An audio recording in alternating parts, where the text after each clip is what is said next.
نحمده ونصلي على رسوله الكريم السلام علیکم ورحمۃ اللہ وبرکاتہ۔ اگر آپ پر مشکلات ہے تو آپ کو یہ اندازہ بھی ہے کہ مشکلات میں سب سے بڑی مشکل رزق کی تنگی ہے اور مال کی پریشانی ہے۔ یہ دو ایسی پریشانیاں ہیں کہ معاشرے میں ان دو چیزوں کے علاوہ زندگی گزارنا مشکل ہوتا ہے، یہ تو آپ کو اندازہ ہوگا۔ اب اگر آپ پر مال کی پریشانی ہے، مال کی تنگی ہے، رزق کی پریشانی ہے یعنی رزق کی تنگی ہے، تو آپ نے اس عمل کو اپنی زندگی کا حصہ بنانا ہے۔ آپ یقین کریں گے کہ آپ پر زندگی میں کبھی بھی رزق کی تنگی نہیں آئے گی، کبھی بھی زندگی میں آپ کو مالی پریشانی کا سامنا نہیں کرنا پڑے گا۔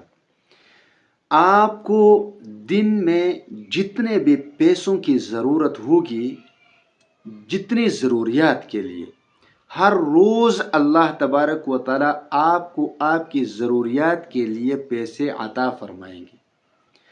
آپ کے گھر میں رزق کی تنگی ہے، آپ کے جیب میں ایک پیسہ بھی نہیں ہے، لیکن اس کے باوجود بھی اللہ تبارک و تعالی آپ پر رزق کی تنگی نہیں لائیں گے۔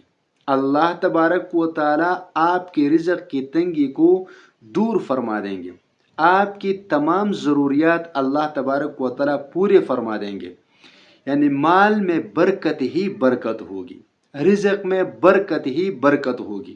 اور آپ کو معلوم ہونا چاہیے کہ اگر دنیا میں آپ کی رزق کی پریشانی ختم ہو گئی، مال کی دولت کی پریشانی ختم ہو گئی، تو آپ کی زندگی میں اور کوئی ایسی پریشانی نہیں جو آپ کی زندگی کو خراب کر دے، کیونکہ ہر پریشانی کا کوئی نہ کوئی حل ہوتا ہے۔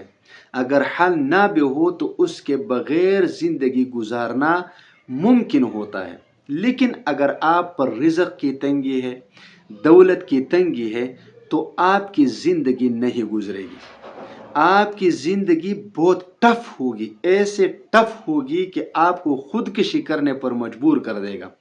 اسی لیے رسول اللہ صلی اللہ علیہ وسلم نے فرمایا، بہت زیادہ غربت سے پناہ مانگو، بہت زیادہ غربت اور افلاس سے پناہ مانگو، کیونکہ یہ کفر کا سبب بنتا ہے۔ میں نے بہت سارے لوگوں کو زبان سے ایسے الفاظ نکالتے ہوئے دیکھا ہے کہ ان کو الفاظ زبان پر لاتے وقت کہ ان کو اپنے ایمان سے بھی ہاتھ دھونا پڑا ہے۔ غربت اتنی خطرناک چیز ہے، اسی لیے اللہ تبارک و تعالیٰ کے رسول نے فرمایا، بہت زیادہ غربت سے پناہ مانگو، کیونکہ یہ کفر کا سبب بنتا ہے۔ تو آپ پر ایسا وقت نہ آئے کہ آپ خودکشی کرنے پر مجبور ہو جائیں، آپ پر ایسا وقت نہ آئے کہ آپ کی زبان سے کلمہ کفر نکل جائے۔ تو اس سے بچنے کے لیے آج کا یہ وظیفہ آپ سن لیجئے، اور آپ نے کچھ دن اور مہینوں تک نہیں پڑھنا، اپنی زندگی کا معمول بنا لیجئے۔ انشاءاللہ تعالی زندگی میں کبھی بھی آپ کو رزق کی تنگی کا سامنا نہیں کرنا پڑے گا، کبھی بھی آپ کو مالی پریشانی کا سامنا نہیں کرنا پڑے گا۔ یہ میں لکھ کر دے سکتا ہوں، لیکن اگر آپ نے اس عمل کو اپنی زندگی کا حصہ بنایا۔ عمل بہت ہی آسان ہے، بہت ہی آسان۔ نماز تو ہم ویسے بھی پڑھتے ہیں، کیونکہ یہ اللہ کا حکم ہے، کسی بھی حالت میں اس کی معافی نہیں۔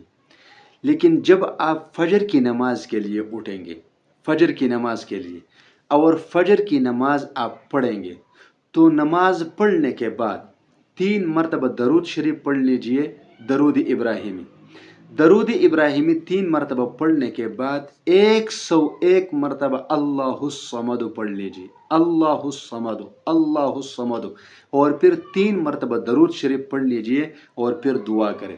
اس عمل کو آپ اپنی زندگی کا معمول بنا لیجئے۔ اگر آپ کو کبھی بھی زندگی میں رزق کی تنگی کا سامنا ہوا یا مالی پریشانی آ گئی تو پھر مجھے بتانا، آپ کو زندگی میں ان تین چیزوں میں کوئی پریشانی کا سامنا نہیں کرنا پڑے گا انشاءاللہ تعالی۔